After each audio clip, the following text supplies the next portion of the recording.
To get right to that new information from Norwalk. It was just remarkable that this was done in such a quick turnaround.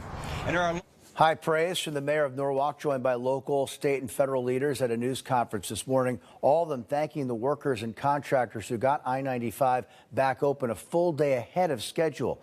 So the goal was to get it open this morning, but in less than 80 hours since that fiery tanker crash Thursday morning, those crews worked around the clock to take down the Fairfield Avenue overpass and get all lanes of 95 down below back open by 10 a.m. Sunday.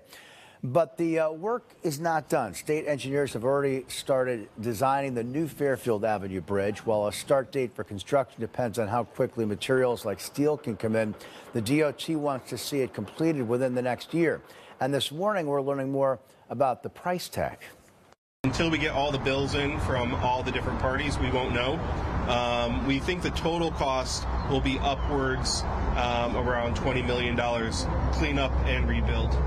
Senator Richard Blumenthal says he is asking the Federal Highway Administration to pick up that tab through its emergency relief fund that would also cover police and overtime for fire crews.